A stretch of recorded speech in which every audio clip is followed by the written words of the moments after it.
Hello दोस्तों, नमस्कार। स्वागत है आपका एक बार फिर से आपके अपने यूट्यूब चैनल डिजिफ्लाई में। तो दोस्तों, आज की क्लास दूसरी होने वाली है कृषि एवं पशुपालन से संबंधित, जो कि आने वाले सभी गवर्नमेंट्स एग्जाम के लिए काफ़ी महत्वपूर्ण हो जाती है। दोस्तों, यह क्लास दोस्तों थ्योरी और कंसेप्ट को क्लियर करने वाली क्लास है, जिससे कि एक भी प्रश्न आपसे छूटेगा नहीं। तो करना क्या है, बस आपको एक ही काम करना है। यदि आप चैनल पर नए हैं तो प्लीज़ चैनल को सब्सक्राइब कर लें और बस बिना स्किप किए वीडियो को अच्छे से देखें। 20 से 25 मिनट की क्लास होगी और मात्र 20 से 25 मिनट में आपको वो संपूर्ण जानकारी यहाँ पे हो जाएगी, जो कि कृषि एवं पशुपालन से संबंधित प्रश्न एग्जाम में बनते हैं, जो पूछी जाती है। तो ठीक है दोस्तों, बिना वक्त गवाए वीडियो को शुरू करते हैं और बढ़ते हैं पहले पॉइंट की तरफ, कृषि से संबंधित अन्य तथ्य। इससे पहले दोस्तों मैं आपको बता दूं, इससे पहले एक क्लास हो गई है हमारी कृषि एवं पशुपालन से संबंधित। जिसने नहीं देखी है वो हमारे चैनल पर जाके उसको देख सकते हैं। उसके बाद इस क्लास को देखें, क्योंकि जहाँ वो क्लास खत्म हुई है वहीं से ये अगली क्लास हमने यहाँ पे स्टार्ट की है। और इसके बाद दोस्तों हमारी एक और क्लास आएगी, और जो भी कृषि एवं पशुपालन से महत्वपूर्ण तथ्य हैं, जो कि वनडे एग्जाम के लिए होते हैं, वो सभी दोस्तों कवर हो जाएंगे यहाँ पे 3 क्लासेस में। उसके बाद हम कृषि एवं पशुपालन से संबंधित जो एमसीक्यूज की प्रैक्टिस करेंगे, जिससे क्या होगा कि जो हमारी तैयारी है और बेहतर हो जाएगी। तो दोस्तों चलिए शुरू करते हैं।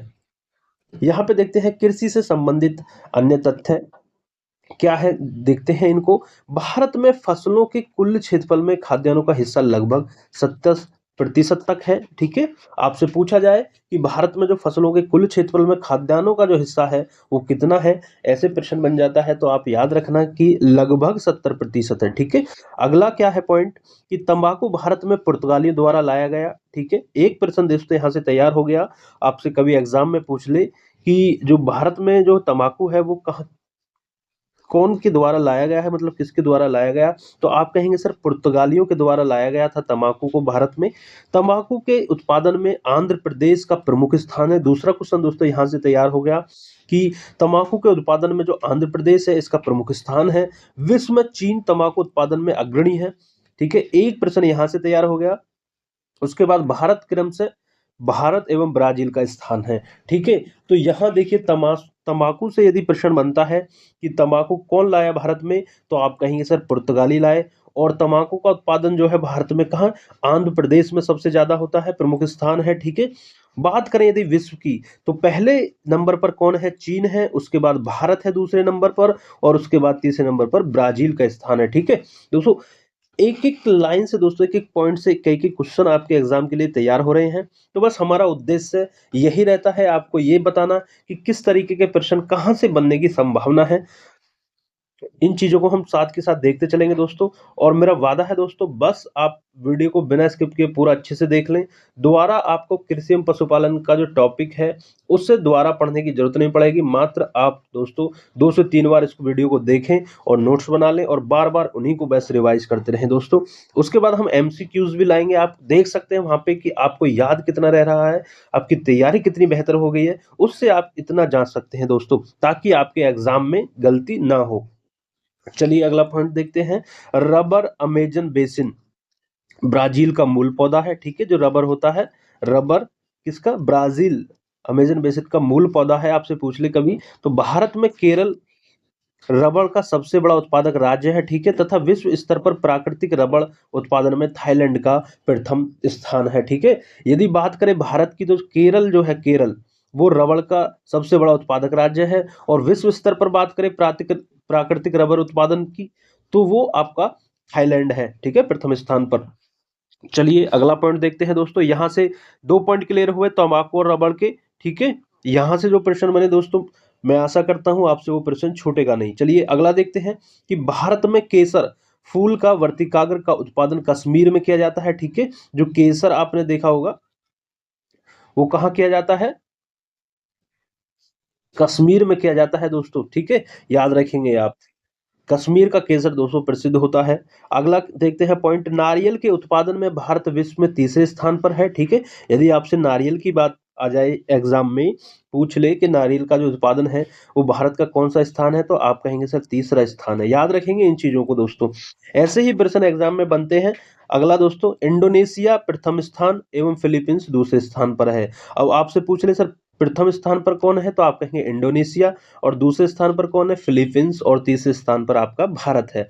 ठीक है। अब भारत में भी यदि बात करें कि भारत में तमिलनाडु, केरल और कर्नाटक प्रमुख नारियल उत्पादक राज्य हैं। ठीक है। तो इस तरीके से आपको याद करना है कि नारियल को अपने ध्यान में रखना है और समझना है कि भारत में भैया नारियल का स्थान जो है वो तीसरा है, याद रखना है। और भारत में यदि आपसे पूछ ले कौन है अग्रणी राज्य, तो पहला आप कहेंगे सर तमिलनाडु है, उसके बाद केरल है, और उसके बाद कर्नाटक है। और विश्व स्तर पे बात करें तो सबसे नंबर 1 पे कौन है नारियल उत्पादन में, इंडोनेशिया है, उसके बाद फिलीपींस है, और अपना तीसरा नंबर भैया भारत का आता है नारियल के उत्पादन के मामले में। ठीक है। अगला पॉइंट देखते हैं। एक एक पॉइंट दोस्तों बहुत इंपॉर्टेंट है एग्जाम की दृष्टि से, इसलिए अच्छे से एक एक पॉइंट को देखें। चलिए आगे बढ़ते हैं। भारत विश्व में मसालों का सबसे बड़ा उत्पादक, उपभोक्ता और निर्यातक देश है। ठीक है। बात जहां मसालों की आ जाए तो दोस्तों वहां पे भारत नंबर 1 है। ठीक है। ये बात याद रखना। जहां मसालों की बात आ जाए विश्व में, वहां सबसे बड़ा देखो उत्पादक भी है, उपभोक्ता भी है और निर्यातक भी है। तीनों में दोस्तों नंबर 1 पे है भारत। और भारत में मसाला उत्पादन में आंध्र प्रदेश शीर्ष पर है, काली मिर्च के उत्पादन में कर्नाटक, और छोटी इलायची के उत्पादन में केरल है। ठीक है। याद रखेंगे यहाँ भी अलग अलग प्रश्न बनते हैं। आपसे पूछ ले कि भारत में ही सबसे ज्यादा मसाला उत्पादन कहाँ शीर्ष पर है, आप कहेंगे आंध्र प्रदेश है। और काली मिर्च के उत्पादन में कौन है, तो आप कहेंगे सर कर्नाटक। कैसे काली, इसको देखो थोड़ा ट्रिक से याद कर लीजिए, कैसे काली और कैसे काली मिर्च और कैसे कर्नाटक। तो काली मिर्च के उत्पादन में कर्नाटक है नंबर 1 पे। और छोटी इलायची की बात करें तो कौन है, छोटी इलायची, केरल। ठीक है। चलिए आगे बढ़ते हैं अगले पॉइंट की तरफ। यहाँ पे देखेंगे अब दोस्तों, फलों तथा सब्जियों के उत्पादन में भारत का चीन के बाद विश्व में दूसरा स्थान है। ठीक है। याद रखेंगे, फल की बात यदि हो गई, और सब्जियों की यदि प्रश्न में एग्जाम पूछा जाए फल और सब्जियों के उत्पादन से, तो भारत जो है वो चीन के बाद विश्व में दूसरा स्थान है। तो चीन पहले नंबर पर है फल और सब्जियों के मामले में, और भारत दूसरे स्थान पर है। ऐसे अगला पॉइंट देखते हैं कि आम, केला, नींबू के उत्पादन में भारत का स्थान विश्व में प्रथम है। ठीक है। अलग यदि पूछ ले आपसे कि आम और केला और नींबू के मामले में कौन है नंबर 1, तो आप कहेंगे सर भारत है विश्व में। ठीक है। फल यदि अलग पूछ ले, वैसे फलों का उत्पादन सर्वाधिक चीन में होता है, ये बात ध्यान रखना। लेकिन केवल आम या केले या नींबू का पूछ ले तो कौन है, भारत। ठीक है।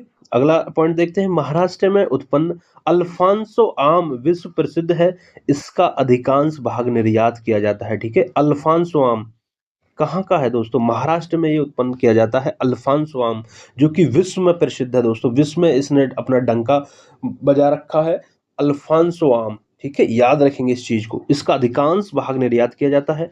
अगला पॉइंट देखते हैं। देश का पहला कृषि विश्वविद्यालय 1960 में पंतनगर उत्तराखंड में गोविंद वल्लभ पंत कृषि विश्वविद्यालय के नाम से खोला गया। ठीक है।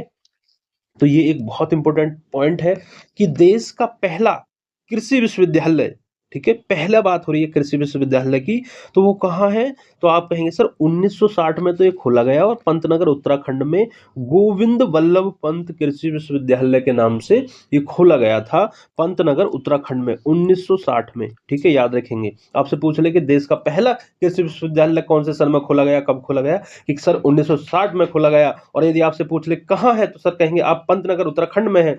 और क्या नाम है उस विश्वविद्यालय का, तो आप कहेंगे गोविंद वल्लभ पंत कृषि विश्वविद्यालय। दोस्तों एक एक पॉइंट को गहराई से दोस्तों हमें पढ़ना है, क्योंकि एग्जाम में प्रश्न एक बार ऐसे भी बनेगा, एक बार ऐसे भी बनेगा और एक बार ऐसे भी बनेगा। मतलब एक बार सन भी पूछेगा, एक बार कहाँ है ये भी पूछेगा, और एक बार नाम भी पूछेगा क्या नाम है। ठीक है। प्रश्न दोस्तों कैसे घुमा फिरा के आ जाए, बस आपका कंसेप्ट दोस्तों क्लियर होना चाहिए, यही हमारा उद्देश्य है। चलिए आगे बढ़ते हैं। भारत में कृषि क्रांतियों के नाम दोस्तों, यहां से प्रश्न हर एग्जाम में आपको देखने को मिलेंगे।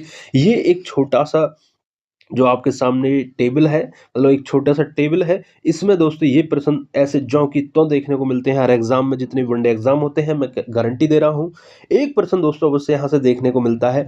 आपसे पूछता क्या है, इनमें से एक क्रांति आपसे जरूर पूछता है कि जो है भारत में कृषि क्रांतियों के नाम, जैसे हरित क्रांति किससे संबंधित है आपसे पूछेगा, ठीक है, तो खाद्यान्न उत्पादन से। तो दोस्तों ये घुमा फिरा के क्वेश्चन आते हैं कैसे, या तो पूछेगा कि हरित क्रांति संबंधित है, खाद्यान्न उत्पादन से आप कह देंगे, या आप पूछेगा आपसे कि खाद्यान्न उत्पादन से संबंधित कौन सी क्रांति है, तो आप कहेंगे सर हरित क्रांति है, ठीक है। दोनों तरीके से क्वेश्चन आ जाते हैं, तो दोनों तरीके से हम इनको याद करते चलेंगे, ठीक है। आगे श्वेत क्रांति दुग्ध से संबंधित है, थोड़ा ट्रिक से याद कर लीजिए, दुग्ध का रंग क्या होता है सफेद, तो श्वेत क्रांति, ठीक है। ऐसे नीली क्रांति किससे संबंधित है, मत्स्य से, मछली उत्पादन से, ठीक है। मत्स्य का मतलब क्या है दोस्तों, मछली उत्पादन, फिश, ठीक है, मछली उत्पादन से संबंधित है। और आगे बात करें भूरी क्रांति, तो ये कोको उत्पादन से संबंधित है, ठीक है। आगे बात करें रजत क्रांति, ये तो अंडा और कुक्कुट उत्पादन से संबंधित है। पीली क्रांति की बात करें तिलहन उत्पादन से। लाल क्रांति की यदि बात करें टमाटर और मांस उत्पादन से। गुलाबी क्रांति की बात करें तो झींगा मछली उत्पादन या प्याज उत्पादन या औषध उत्पादन से, ठीक है। ये दोस्तों एक एक पॉइंट यहाँ दोस्तों ये छूटने वाला ही नहीं है, इनको तो आपको एक तरीके से चारों तरफ से मतलब देखना है, इसको घेर के दोस्तों अच्छे से याद करना है, क्योंकि कोई सी भी क्रांति आपसे पूछ ली जाती है, कोई सी भी क्रांति, और ज्यादातर जो पूछी जाने वाली क्रांति है वो यही है। एक तो ये मतलब शुरू की तीन, हरित श्वेत और नीली, ये ज्यादातर पूछी जाती है। लेकिन दोस्तों एग्जाम का पैटर्न बदल रहा है, अब एग्जाम में दोस्तों कोई भी क्रांति आपसे पूछ ली जाती है, ठीक है। तो एक एक क्रांति आपको दोस्तों यहाँ पे याद होनी चाहिए, अच्छे से याद होनी चाहिए। पीली क्रांति की यदि हम बात करें तो तिलहन उत्पादन से संबंधित है। लाल क्रांति की यदि हम बात करें तो टमाटर उत्पादन से संबंधित है, ठीक है। गुलाबी झींगा मछली उत्पादन से, प्याज उत्पादन से और औषध उत्पादन से। बादामी क्रांति की यदि हम बात करें तो मसाला उत्पादन से। सुनहरी क्रांति की बात करें फल उत्पादन और शहद उत्पादन से संबंधित है। और गोल क्रांति की बात करें तो गोल तो आलू होता है, तो आलू उत्पादन से। ये ट्रिक थोड़ा सा ट्रिक से दोस्तों चीजों को याद करोगे तो अच्छे से याद रहेंगी, देर तक याद रहेंगी। सदाबहार क्रांति की बात करें तो जैविक खेती को प्रोत्साहन और किसानों को फसल का उचित मूल्य दिलाने और उत्पादन बढ़ाने से संबंधित है। सदाबहार क्रांति देखिए, ये ऐसी क्रांति अब पूछी जा रही हैं जिसका दोस्तों नाम आपने नहीं सुना। क्या है सदाबहार क्रांति, जैविक खेती को प्रोत्साहन, क्योंकि यहाँ पे देखिए अब क्या है, जैविक खेती को बढ़ावा दिया जा रहा है, तो ये ऐसी क्रांति पूछे जाने की ज्यादा संभावना होती है।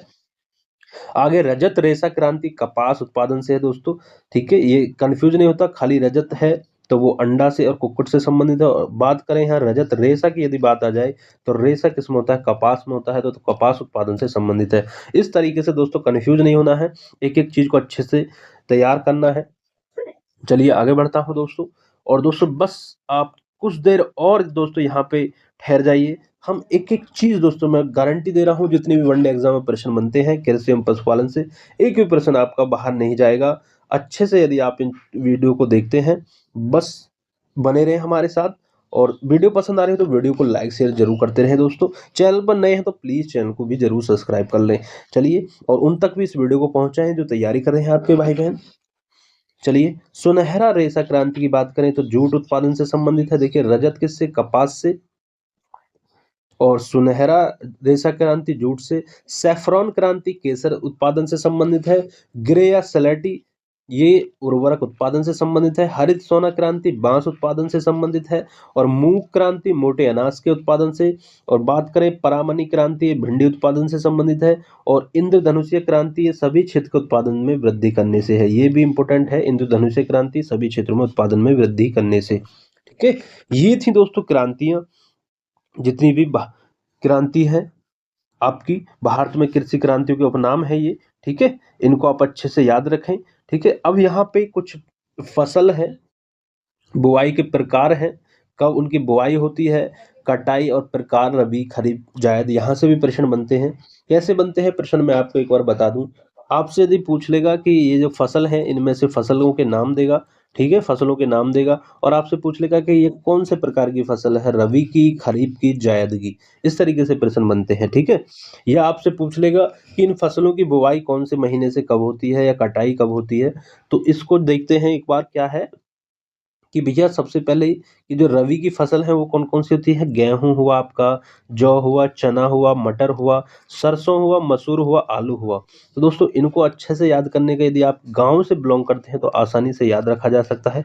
क्योंकि गाँव में जितने भी लोग उनको पता होता है कि गेहूँ के साथ ये चीज़ें बोई जाती हैं। जौ भी बोया जाता है, कोई अपने खेतों में चना बोता है गेहूँ के टाइम पे ही और कोई मटर भी बोता है, कोई सरसों, कोई मसूर भी बोता है, कोई आलू भी बोता है, ठीक है? तो ये किसकी फसलें हैं? रबी की फसल है और जो इनकी बुआई जो होती है वो अक्टूबर-नवंबर के मध्य होती है और कटाई आपकी मार्च-अप्रैल में हो जाती है। चलिए आगे ऐसे ही चावल, धान जिसको बोलते हैं ज्वार, बाजरा, मक्का, तिल, मूँगफली ये क्या है?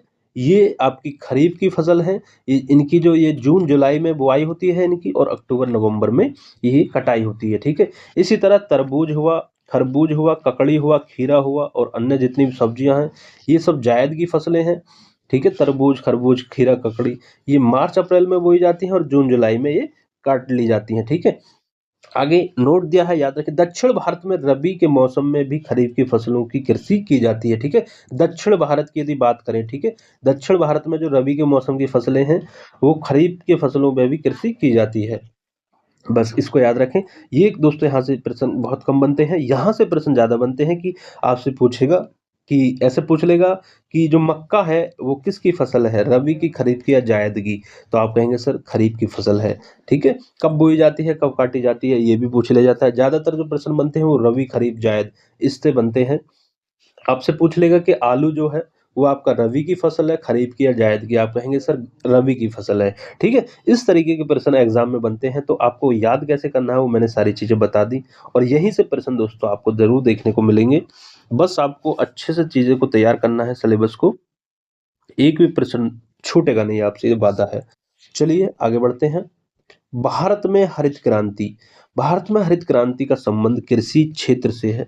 कृषि क्षेत्र में उच्च उत्पादक बीजों HYV रासायनिक उर्वरक, सिंचाई आदि की मदद से खाद्यान्न उत्पादन में वृद्धि करना था, ठीक है? जो भारत में हरित क्रांति है, जो खाद्यान्न से संबंधित है, उसका कृषि क्षेत्र में क्या है? एक तो भैया उच्च उत्पादक बीज, रासायनिक उर्वरक और सिंचाई आदि की मदद से खाद्यान्न उत्पादन में वृद्धि करना था, ठीक है? यहाँ से भारत में हरित क्रांति की शुरुआत 1960 के दशक में पंजाब, हरियाणा, पश्चिमी उत्तर प्रदेश आदि क्षेत्रों में हुई, ठीक है? याद रखेंगे कि भारत में जो हरित क्रांति की शुरुआत थी वो कब हुई 1960 के दशक में पंजाब, हरियाणा और पश्चिमी उत्तर प्रदेश के क्षेत्र से हुई और अमेरिकन वैज्ञानिक नॉर्मन अर्नेस्ट बोरगल, ठीक है, नॉर्मन अर्नेस्ट बोरगल को मैक्सिको में हरित क्रांति का जनक माना जाता है, जबकि डॉक्टर एम.एस. स्वामीनाथन को भारत में हरित क्रांति का जनक माना जाता है। ये प्रश्न दोस्तों कई बार एग्जाम में पूछे गए हैं, ठीक है, और ये दो प्रश्न यहाँ से तैयार होते हैं कैसे कि भैया भारत में हरित क्रांति का श्रेय किसको दिया जाता है या कौन है भारत में हरित क्रांति के जनक? तो आप कहेंगे सर डॉक्टर एम.एस. स्वामीनाथन है, ठीक है? कौन है? Doctor MS. स्वामीनाथन है। और यदि आपसे पूछ ले विश्व में हरित क्रांति का श्रेय, विश्व की यदि बात करें तो अमेरिका के वैज्ञानिक हैं सर, कौन? नॉर्मन अर्नेस्ट बोरगल है, ठीक है? और इन्होंने मैक्सिको की पद्धति पर, यहाँ पे मैक्सिको की पद्धति पर जो है कृषि प्रारंभ की थी मैक्सिको की पद्धति पर, तो वहाँ पे ये मैक्सिको में हरित क्रांति का जनक माना जाता है। मैक्सिको से शुरुआत की थी इन्होंने, ठीक है, और मैक्सिको की पद्धति को अपनाया था डॉक्टर एम एस स्वामीनाथन ने भारत में। इसलिए भारत में हरित क्रांति का जो श्रेय है वो डॉक्टर एम एस स्वामीनाथन को जाता है और विश्व में नॉर्मन अर्नेस्ट बोरगल को जाता है, याद रखेंगे। और ये अमेरिकन वैज्ञानिक है और मैक्सिको में हरित क्रांति की पद्धति को इन्होंने अपनाया। ये भी प्रश्न यहाँ से बन जाता है, मैक्सिको का नाम पूछा जाता है, ठीक है? ये यहाँ से क्लियर हो गई आपकी चीजें। चलिए आगे बढ़ते हैं। हरित क्रांति में सर्वाधिक लाभान्वित होने वाली फसल कौन सी थी? ये आपसे पूछ रहे तो गेहूं है, ठीक है? गेहूं है वो फसल जो कि जब जिससे मतलब हरित क्रांति की जो शुरुआत हुई थी तो सबसे सर्वाधिक लाभान्वित होने वाली फसल क्या थी? गेहूं। इस पर ज्यादा दोस्तों रिसर्च हुई थी और इसको ज्यादा बढ़ावा दिया गया था। चलिए आगे बढ़ते हैं। कृषि विधि और तकनीक, इस ये जानते हैं यहाँ पे कृषि विधि और तकनीक क्या है। जैसे परती छोड़ना किसे बोलते हैं? तो भूमि को समय समय पर कुछ अवधि या सामान्यतः 3 से 4 वर्षों तक के लिए खाली छोड़ देना, ये परती छोड़ना बोलते हैं। चक्रीय कृषि किसे बोलते हैं? इसमें परती से बचने के लिए विभिन्न फसलें चक्रीय रूप में उपजाई जाती हैं, विभिन्न फसलें चक्र रूप में उपजाई जाती हैं। मिश्रित कृषि किसे कहते हैं कि इसमें कृषि के साथ पशुपालन भी किया जाता है, इसको मिश्रित कृषि बोल देते हैं। बात करें आगे रिले कृषि की, रिले कृषि किसे बोलते हैं, तो आप कहेंगे इस कृषि में एक खड़ी फसल के नीचे दूसरी अन्य फसल को बोया जाता है, ठीक है, याद रखेंगे। जैसे आपने मक्का बोई है और उसमें आप यदि मूंगफली वगैरह लगा दें तो उसके क्या बोलते हैं, रिले कृषि, ठीक है। एक खड़ी फसल के साथ एक नीचे दूसरी अन्य फसल। आगे शस्य गहनता, एक कृषि वर्ष में एक खेत में उगाई जाने वाली फसलों की संख्या शस्य गहनता कहलाती है। झूम कृषि किसे कहते हैं, झूम कृषि के अंतर्गत भूमि के किसी टुकड़े पर कुछ वर्षों तक खेती करने के पश्चात उर्वरता की पुनः प्राप्ति होने तक भूमि को खाली छोड़ दिया जाता है, उसे झूम कृषि कहते हैं, ठीक है। आगे निर्वाहक कृषि किसे कहते हैं, मानव तथा पशु बल का प्रयोग कर पारंपरिक ढंग से घरेलू मांग की पूर्ति हेतु की जाने वाली कृषि को निर्वाहक कृषि कहते हैं। किससे, मानव और पशु बल का प्रयोग करके पारंपरिक ढंग से जो घरेलू मांग की पूर्ति हेतु कृषि की जाती है उसे निर्वाहक कृषि कहते हैं। जिससे जो लोग हैं अपना जो जीवन यापन करते हैं कृषि पर निर्भर होकर, उसको निर्वाहक कृषि कहते हैं, ठीक है। वाणिज्यिक कृषि किसे कहते हैं, इसको भी समझते हैं। दोस्तों ये पॉइंट जो है आपको दोस्तों ऐसे लग रहे होंगे अरे इससे क्या, ये क्या एग्जाम में पूछे जाते हैं, लेकिन मैं आपको बता दूं जो यूपीपीसीएस हुआ, आपका जितने भी बड़े बड़े एग्जाम होते हैं उनमें यही से प्रश्न बनते हैं और इन्हीं को हम क्या है, इनको स्किप कर देते हैं, इनको पढ़ नहीं पाते, ठीक है। यही हमारी गलती होती है कि हम इनको पढ़ नहीं पाते, हम बस क्या है आपका पॉइंट टू पॉइंट चीज़ों को पढ़ते हैं, फैक्ट चीज़ों को पढ़ते हैं, इनको नहीं पढ़ते। लेकिन जब यहीं से प्रश्न बनता है उन और परीक्षाओं में, और परीक्षाओं का पैटर्न दोस्तों बदल रहा है। अब जो परीक्षाएं हैं, जो वनडे एग्जाम भी होते हैं, आपने देखा होगा उनका भी स्तर थोड़ा थोड़ा पीसीएस लेवल का, आईएएस लेवल का होता जा रहा है। क्योंकि उसमें हो क्या रहा है कि बहुत बहुत बड़े प्रश्न दिए जाते हैं और उसमें कथन वगैरह ऐसे दिए जाते हैं और कहेगा कि पहला दूसरा सही है, पहला तीसरा सही है, या पहला चौथा सही है, इस तरीके से। तो वहाँ पे क्या है, बहुत कन्फ्यूजन होती है और यहीं से वो प्रश्न बनते हैं इन चीज़ों से। जैसे कि वाणिज्यिक कृषि क्या होती है, ये बताइए कि यह आधुनिक कृषि यंत्र, रासायनिक उर्वरकों, पीड़कनाशी आदि का प्रयोग करते हुए पूर्णतः व्यापारिक उद्देश्य से की जाने वाली कृषि को वाणिज्यिक कहते हैं। पूर्णतः व्यापारिक उद्देश्य से की जाने वाली कृषि को वाणिज्यिक कृषि कहते हैं। निगमित कृषि किसे कहते हैं, कृषि की इस प्रणाली में खेती पर अधिकतम प्रभाव निगम कंपनी का होता है, ठीक है। निगमित कृषि किसे कहते हैं, जिसमें कंपनियों से कांटेक्ट करके जो खेती करी जाती है और उसमें अधिकतम प्रभाव जो होता है वो कंपनियों का होता है, उसे निगमित कृषि। सहकारी कृषि किसे कहते हैं, खेती की इस प्रणाली में किसान परस्पर लाभ के उद्देश्य से स्वेच्छापूर्वक अपनी भूमि, श्रम और पूंजी को एकत्र कर सामूहिक रूप से कृषि करते हैं। मतलब कई किसान मिलकर, ठीक है, अपनी भूमि और श्रम पूंजी को एकत्र करके सामूहिक रूप से कृषि करते हैं, इसको सहकारी कृषि कहते हैं। जैविक कृषि किसे कहते हैं, चलिए इसको देख लेते हैं। जैविक कृषि किसे कहते हैं, जैविक कृषि बिना रासायनिक उर्वरक एवं रासायनिक कीटनाशक के प्रयोग के कंपोस्ट, जिसको जैविक बोलते हैं, जैविक उर्वरक और प्राकृतिक कीटनाशक के प्रयोग से की जाने वाली कृषि जैविक कृषि है, जिसको अब बढ़ावा दिया जा रहा है। आगे संविदा या अनुबंध कृषि किसे कहते हैं, कृषक एवं खरीदार के बीच अनुबंध से फसल विशेष की कृषि, जैसे केला हुआ, आम हुआ, आलू हुआ, प्याज हुआ, टमाटर हुआ, उगाना हुआ, संविदा कृषि है। संविदा कृषि में पंजाब अग्रणी राज्य है, ठीक है। आपसे पूछ ले एग्जाम में एक प्रश्न आ जाए यहाँ से, तो ये प्रश्न तैयार कर लें आप अपने माइंड में कि संविदा कृषि में पंजाब जो है आपका अग्रणी राज्य है। आगे जीएम फसल क्या होती है, पौधों के डीएनए जीन में कृत्रिम बदलाव के लिए फलस्वरूप उत्पन्न फसल जीएम जेनेटिकली मॉडिफाइड फसल है, जैसे बीटी कॉटन, बीटी बैंगन आदि। यह फसल का तात्पर्य बैसिलस थोरिजेनेसिस बैक्टीरिया है। भारत में सिर्फ बीटी कपास का उत्पादन होता है, ठीक है, याद रखेंगे। जीएम फसल ये होती है जिनके डीएनए में कृत्रिम बदलाव करके जो फसल उत्पादन किए जाते हैं, जिसके उदाहरण है आपके बीटी कॉटन, बीटी बैंगन और बीटी कपास, जो कि भारत में सिर्फ बीटी कपास का उत्पादन होता है, याद रखेंगे। चलिए आगे बढ़ते हैं। अब देखते हैं सोपानी कृषि क्या होती है। मृदा अपरदन को रोकने हेतु पहाड़ों के ढलानों पर सीढ़ीदार खेत बनाकर की जाने वाली कृषि को क्या कहते हैं, सोपानी कृषि। मृदा अपरदन को रोकने के लिए पहाड़ों के ढलानों पर सीढ़ीदार खेत बनाए जाते हैं, उसको ही सोपानी कृषि कहते हैं। बागानी कृषि किसे कहते हैं, इसके अंतर्गत चाय, नारियल, रबड़, कहवा, इलायची, हल्दी, मिर्च इत्यादि गैर खाद्यान्न तथा नगदी फसलें आती हैं। ठीक है, इसको क्या कहते हैं? बागानी कृषि बोलते हैं। ठीक है, अब बात करेंगे यहाँ पे भारत में स्थानांतरित कृषि की बात करेंगे। यहाँ पे कहाँ कहाँ है भारत में स्थानांतरित कृषि? बात करें यहाँ पे पोडू या पेंडा की जो कृषि है वो आंध्र प्रदेश क्षेत्र से संबंधित है। वालतरी की बात करें दक्षिण पूर्वी राजस्थान से संबंधित है। जारा एवं एरका की बात करें दक्षिण भारत राज्य से। बेवार एवं डाहिया मध्य प्रदेश से स्थानांतरित कृषि के प्रकार है। झूम कृषि उत्तर पूर्वी भारत से क्षेत्र से संबंधित है। दीपा बस्तर जिला छत्तीसगढ़ से। और बात करें कमान, ब्रंगा, पामाडाबी ये उड़ीसा से। और कुमारी आपकी पश्चिमी घाट क्षेत्र से संबंधित है, जितनी भी स्थानांतरित कृषि है। चलिए आगे बात करें। अब यहाँ पे दोस्तों विश्व में कृषि के विशेष प्रकार जो कि यहाँ से प्रश्न एग्जाम में पूछे ही जाते हैं, इनको भी देख लेते हैं। कैसे बनते हैं कि विटिकल्चर किससे संबंधित है, इस तरीके के प्रश्न एग्जाम में पूछे जाते हैं। तो ये दोस्तों आपको जरूर से याद करने हैं और इन पे। और आगे दोस्तों हम वीडियो में बात करेंगे कि प्रमुख कृषि संस्थान के बारे में भी हम चर्चा करेंगे यहाँ में। और फसलों से लगने वाले रोग जो होते हैं, प्रमुख रोग, उसके बारे में भी हम चर्चा करेंगे। तो वीडियो में दोस्तों बने रहे हमारे साथ। वीडियो थोड़ा लंबा होगा, 25 से 30 मिनट का वीडियो हो जाएगा लगभग। लेकिन आप घबराए नहीं दोस्तों, एक एक चीज को अच्छे से हम दोस्तों कवर करते चलेंगे, क्योंकि एग्जाम में यहीं से प्रश्न बनते हैं।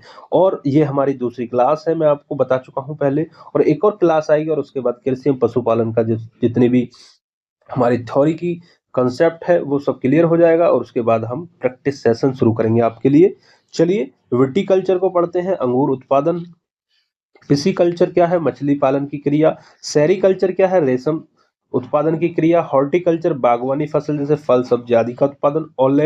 ओलिविकल्चर जैतून की कृषि। एपीकल्चर शहद उत्पादन हेतु मधुमक्खी पालन। फ्लोरिकल्चर फूलों की कृषि। आगे बात करें सिल्वीकल्चर क्या है? सिल्वीकल्चर होता है वनों के संरक्षण और संवर्धन से संबंधित क्रिया। ओलेरीकल्चर होता है पौष्टिक साग सब्जियों की कृषि। वर्मीकल्चर कृषि उत्पादन में वृद्धि हेतु केंचुआ पालन। मोरीकल्चर क्या होता है? रेशम कीट हेतु शहतूत की कृषि। आगे एरोपोनिक्स पौधों को हवा में उगाना। ठीक है, एरोपेनिक्स पौधों को हवा में उगाना। और पोमोलॉजी फल विज्ञान है दोस्तों। जितनी भी यहाँ पे ये कल्चर है इनको अच्छे से याद करें, क्योंकि यहां से प्रश्न दोस्तों बनते ही बनते हैं, वेरी वेरी इंपॉर्टेंट हो जाती हैं एग्जाम के लिए। चलिए आगे बात करें। प्रमुख कृषि संस्थान ये भी एग्जाम में पूछे जाते हैं, मैं आपको बता दूं। तो इन पे बात कर लेते हैं। जैसे भारतीय कृषि अनुसंधान परिषद कहाँ है? यदि आपसे पूछ ले तो कहाँ है? नई दिल्ली में है। भारतीय कृषि अनुसंधान संस्थान कहाँ है? नई दिल्ली में। भारतीय गन्ना अनुसंधान संस्थान कहाँ है? तो लखनऊ में है। और बात करें केंद्रीय तंबाकू अनुसंधान संस्थान कहाँ है? आपका राजमुंद्री आंध्र प्रदेश में है। भारतीय चीनी संस्थान कहाँ है? आपका कानपुर में है। ठीक है, अच्छे से तैयार करना है चीजों को। केंद्रीय रोपड़ फसल अनुसंधान संस्थान कहाँ है? तो आप कहेंगे सर कासरगोड केरल में है। और आगे केंद्रीय आलू अनुसंधान कहाँ है? आलू की यदि बात करें तो शिमला में है। केंद्रीय आलू अनुसंधान संस्थान शिमला में। भारतीय गन्ना अनुसंधान संस्थान लखनऊ में। केंद्रीय तंबाकू अनुसंधान संस्थान राजमुंद्री में। और चीनी संस्थान, भारतीय चीनी संस्थान आपका कानपुर कानपुर में है। चलिए आगे बढ़ते हैं। केंद्रीय भेड़ प्रजनन फार्म आपका हिसार में है। भेड़ प्रजनन फार्म हिसार हरियाणा में। आपका राष्ट्रीय चावल शोध संस्थान आपका कटक में है। चावल कटक उड़ीसा। पूछा जाने वाला प्रश्न है दोस्तों ये। जो गन्ना हुआ, तंबाकू हुआ, चावल हुआ, चीनी हुआ और आलू हुआ, यहां से प्रश्न बनते हैं। राष्ट्रीय डेयरी विकास बोर्ड कहाँ है? आनंद गुजरात में है। राष्ट्रीय डेयरी अनुसंधान संस्थान करनाल हरियाणा में है। पूछा जाता है डेयरी अनुसंधान संस्थान कहाँ है? करनाल हरियाणा में। ठीक है, आईसीएआर गन्ना प्रजनन संस्थान कोयम्बटूर तमिलनाडु में है। केंद्रीय कॉफी अनुसंधान संस्थान चिकमंग चिकमंगलूर कर्नाटक में है। राष्ट्रीय केला अनुसंधान केंद्र कहाँ है? त्रिची तमिलनाडु में है।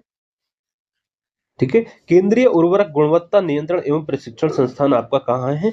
आप कहेंगे सर फरीदाबाद में है। फरीदाबाद हरियाणा, फरीदाबाद में है। ठीक है, आगे बढ़ते हैं।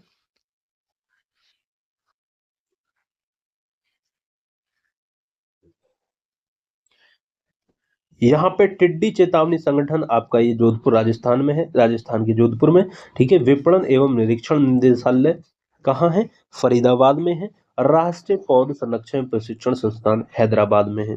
अब दोस्तों आपके मन में कंफ्यूजन आ रहा होगा, सर इतने संस्थान हम याद कैसे करेंगे, क्या करें, इतना कौन सा इंपॉर्टेंट है दोस्तों? तो दोस्तों यदि आप इम्पोर्टेंट की बात यहाँ पे करोगे तो मैं कह रहा हूँ, इतने लोग एग्जाम की तैयारी करते हैं आपको पता है, तो यदि आप इम्पोर्टेंट के चक्कर में पड़ोगे इतने से भी कम में, इतने कम यहाँ पे हैं, और यदि इनमें भी आप इम्पोर्टेंट ढूंढने लगो तो आप पीछे रह जाओगे दोस्तों। तो बस आपको करना क्या है चीज़ों को, ठीक है। चलिए आगे बढ़ते हैं, इसको जरूर देखना है। चौधरी चरण सिंह राष्ट्रीय कृषि विपणन संस्थान का है? जयपुर में। केंद्रीय चारा बीज उत्पादन फर्म आपका हैसरगट्टा बंगलुरु में है।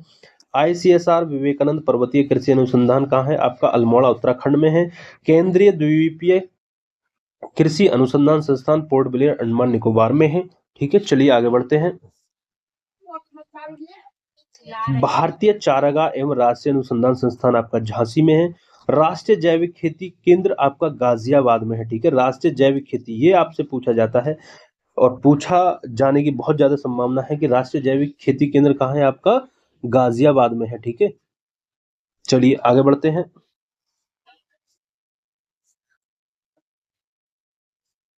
ये दोस्तों यहाँ पे और आगे संस्थान है, जैसे भारतीय पशु चिकित्सा इज्जत नगर बरेली, पशु स्वास्थ्य पशु चिकित्सा बंगलुरु, आप इनको दोस्तों देख सकते हैं। राष्ट्रीय पटसन एवं संबंधित रेसे अनुसंधान बैरकपुर में है, ठीक है। और आपसे यदि मैं इंपोर्टेंट की बात करूं यहाँ पे, तो एक तो ये पशु चिकित्सा हो गया इज्जत नगर बरेली, और यहाँ पे दलहन अनुसंधान देख लीजिए, तो ये कानपुर, ठीक है। इस तरीके से दोस्तों आप इनको और औरों को भी देख सकते हैं, ठीक है। स्क्रीनशॉट ले सकते हैं। अंतर्राष्ट्रीय चावल अनुसंधान फिलीपींस, ठीक है। अब यहाँ पे हम कुछ देखते हैं बोर्ड और स्थापना, इनको देखिए। कॉफी बोर्ड की स्थापना बेंगलुरु कर्नाटक में है, इसका स्थान मुख्यालय। Rubber board Kottayam Kerala. चाय बोर्ड कोलकाता पश्चिम बंगाल। तंबाकू बोर्ड गुट्टूर आंध्र प्रदेश। मसाला बोर्ड कोच्चि केरल। भारतीय अंगूर प्रसंस्करण बोर्ड पुणे महाराष्ट्र, ठीक है। ये यहाँ पे कुछ बोर्ड हैं, इनको भी आप देखें, यहाँ से प्रश्न बनते हैं। और यहाँ पे फसलों के रोग हैं, फसलों के प्रमुख रोग हैं, जहाँ से प्रश्न बनते हैं। आपसे पूछेगा कि जो ब्लास्ट रोग है, ब्लास्ट रोग जो है वो किस फसल से संबंधित है? आप कहेंगे सर चावल से। ऐसे रस्ट रोग गेहूं से। ऐसे रेड रॉट गन्ना से। व्हाइट ब्लड बड मक्का से संबंधित है। तो इस तरीके के प्रश्न यहाँ से बनते हैं। आपसे पूछ लेगा खैरा रोग किससे संबंधित है? चावल से। तो यहाँ ध्यान देने वाली चीजें हैं कि रस्ट गेहूं से, रेड रॉट गन्ना से, व्हाइट बर्ड मक्का से, ऐसे ही हरित बाल या अर्गट ये बाजरा से, फाइलोडी तिल से, पछेता झुलसा या अगेता झुलसा जो होता है वो किससे संबंधित है? आलू से। और पनामा केला से संबंधित है दोस्तों। तो दोस्तों ये थे जानकारी आज किस वीडियो में। तो दोस्तों आज को वीडियो यहीं समाप्त करते हैं, और वीडियो कैसी लगी दोस्तों कमेंट करके जरूर बताएं। वीडियो पसंद आए तो वीडियो को लाइक शेयर जरूर करें। मिलते हैं अगली वीडियो में। बस एक क्लास और आएगी कृषि एवं पशुपालन से संबंधित, और हमारे यहाँ पे कृषि एवं पशुपालन की जो वनडे एग्जाम के लिए जरूरी है उन चीज़ें दोस्तों हम संपूर्ण कवर कर लेंगे। तो मिलते हैं अगली वीडियो में, तब तक के लिए जय हिंद जय भारत।